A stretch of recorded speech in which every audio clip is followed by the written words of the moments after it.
I'm Mindy Arbuckle. I'm the founder of Green Mountain Yoga and Green Mountain School of Yoga in Arvada, Colorado. And today we're going to be playing with bolsters, doing restorative postures that feel good to the body and use support. Sometimes in life it's hard to take support from other people, but today we're going to find support through objects. All right, so today all I've got is a bolster. And my trusty bolster is pretty firm, rectangular shape. And then I also have a pillow just in case I need it when I'm lying down. All right, so today what we're going to work on is using this bolster just to find comfort on the floor. Has anybody ever sat on the floor and said, oh, this doesn't feel nice? So what happens when we're sitting on the floor often, the knees come up really high and it feels like you have to hold yourself up. When we sit up higher on a bolster, the knees will come lower and it'll feel more relaxing, more grounding to sit here. So whether you are playing on the floor, coloring with your kids or your grandkids, or you just want to sit on the floor for something different instead of the sofa, this can feel so nice. And it's just simply sitting on this nice comfortable bolster pillow thing. It's a much more firm pillow than just a pillow from the sofa, so there is a little bit of a difference. You can find these at pretty much any yoga studio, so you can find it online as well. All right, so when you're sitting, you can do this, like I said, just playing on the floor in your family room, but you can also use it for meditation. So if meditation is part of your yoga practice, this can elevate the hips and take care of the back. Sometimes it gets tired when you have to sit for meditation, so this is a great option to utilize. Another thing that we're going to do for restorative is a twist. Oh my goodness, this feels so good. So all we have to do is come off of the bolster, sit on the floor, and let this bolster go away from us. We're going to bring our hip close to it and just kind of stagger the legs, kind of like a mermaid sit. Now, with an inhale, sit really tall, please, and then twist toward this bolster. Lift up once again, and then all we're going to do is lay down over this bolster. And oh my goodness, just let yourself melt. So the arms just get to rest, and this just feels so good, like you could seriously sleep here, all right? Now, if anybody wants to deepen this, a nice way to help do that is to lift up, lengthen the spine again, shoulders down, and then we look away from the legs. And again, just melt. So whether the head is facing away from the knees or toward the knees, it can feel really nice. But we simply pick the one that feels the best. So let's just rest here for a few deep breaths, choosing which way to look. Notice the shoulders, let them soften. Let the back feel relaxed and supported while it's being twisted. And just let the legs relax down. And we're not going to stay here a long time on each side today, but when you're practicing at home, it is always okay to do this for a much longer time, as long as you want to, because it's supported. You can do it for 5 minutes if you want to on each side. Just be sure to do it approximately the same amount on each side. So for today, let's go ahead and lift ourselves back up. And then we'll just take this bolster to the other side and shift, turn around. So all we have to do is sit staggered on our opposite hip. We bring that bolster in close, lift up really tall, and then twist toward the bolster as we extend down over it. And then once again, we can look in the same direction as the knees or take the gaze around. Sometimes it helps to lift up and reset if we want to look around farther. And we just breathe. We let the arms rest. We let the body feel supported.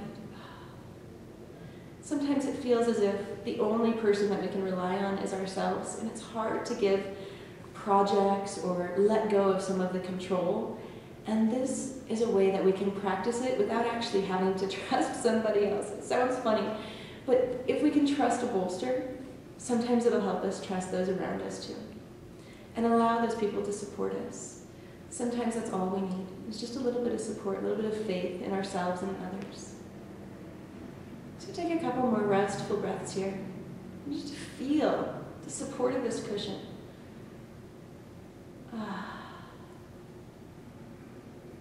Does anybody feel like they're going to fall asleep? Because I think I might be able to if I stay here longer. All right. So before I fall asleep, let's go ahead and come back up. And again, when you practice this at home, feel free to stay here for a long period of time. A minute is probably about the minimum that you want to spend on this, but you can go up to 10 minutes on each side if you really want to, if you have the time and you just feel like you need that extra support. And then we're going to do another one, which is a little back bend. It feels lovely. So what we'll do is put this bolster to the side, away from the mat or away from the direction we're lying. And we're going to come down onto our backs, bring our feet in close. I want to slide this bolster underneath of our hips. So we lift the hips up high, and then we place this bolster so that the edge of it is kind of at the edge of our bum. And then just a little bit of our lower back and then our sacral area is very supported. The pelvis is basically resting on this bolster. And we let the arms rest. And this is a supported bridge. So a regular bridge is lifting up higher without any supports. And we can stay here. This feels really nice for our lower backs. We want a little bit more. We take the legs straight. And then that helps to relax us through the hip flexors. And for most of us in Western society, these are tight because we spend a lot of time walking and sitting rather than opening up the front of the body. All right, so all we have to do is just breathe and rest here. We can also take the toes in, and that'll stretch our hip flexors a little bit more. This little rotation in the legs is a little trick to stretch those hip flexors out just a bit more. You can do that or just rest. You don't have to do that option. Now, once we've spent a little time here, just breathing and resting, all we have to do is, again, feel the support of the bolster. And notice how the front of the body can feel open, yet grounded and supported. It doesn't have to feel vulnerable to be open. So just allowing this grace and this beauty to happen in the heart, in the navel, in the hips, without worrying, without stressing, without creating anxiety. Let's just enjoy 2 more really nice deep yummy breaths here.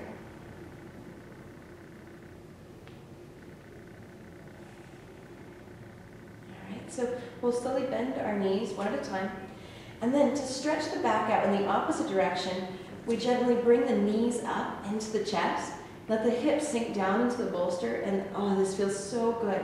When we're on the floor, we wouldn't ever really do this because the spine doesn't feel very good without this support. But with the bolster underneath of us, we get this nice little stretch through the whole spine, the knees coming into the chest. And we just draw them in as far as it feels good. And just like every other supportive posture, we can stay here for as long as it feels nice. All right? But we'll go ahead and move on for today, allowing the feet to come back down, push into the feet, lift the hips, and we'll slide that out. And gently release. And just take a moment to let that sink in and integrate. All right, now we'll go ahead, just roll to our sides and come back to seated. We'll move this bolster one more time for our last posture today. I'm going to put this behind us so that our bolster is the same direction as our spine. We're going to lie down on it again. Now we can sit very close to this, and this is going to be a little bit more of a lower back bend. If that lower back bend doesn't feel so good, just scooch toward the feet a little bit. All right, so we're going to center our spines down over this. Now, my head comes down very comfortably to the bolster, but for some of us, it feels as if it's straining to come back down to the bolster. So that's what this little handy pillow is for. Just put the pillow right under the head. Oh my gosh, and feel it feel good. Even though my head comes down, a pillow still feels really nice. So take the pillow if we want it, or just explore with it. If it feels good, keep it. If it doesn't feel good, we don't need it. And we just rest once again. This is a nice supported back bend, and it allows the ribs and the heart to feel open, but once again, open with support. It's not vulnerable, it's supported. And we just let the arms float to the side, palms resting up, and we breathe, and we feel relaxed. Remembering again, if the lower back is not enjoying this, scooch down a little bit toward the feet, and that'll take some of that arch out of the back. And again, breathe. Smile at the body, smile at the heart. Just feel that juiciness flow into the body. Now, if we're ever at home practicing on our own, when we enjoy Shavasana, then we can do this posture for Shavasana, and oh my, it's so relaxing. So just feel what works for you. Take one pose at a time, or allow the whole practice to come together. Or maybe even take some notes and do this for much longer periods of time while we're practicing. And take as much time as we want to support and to feel relaxed. It's something that we can all use a little bit more of. So stay here in this nice comfortable position as long as you'd like, but I'd like to take this opportunity to thank you for joining me today, for taking care of yourself and to take care of your body and your soul. It was an honor to be here to be your guide and teacher. Namaste.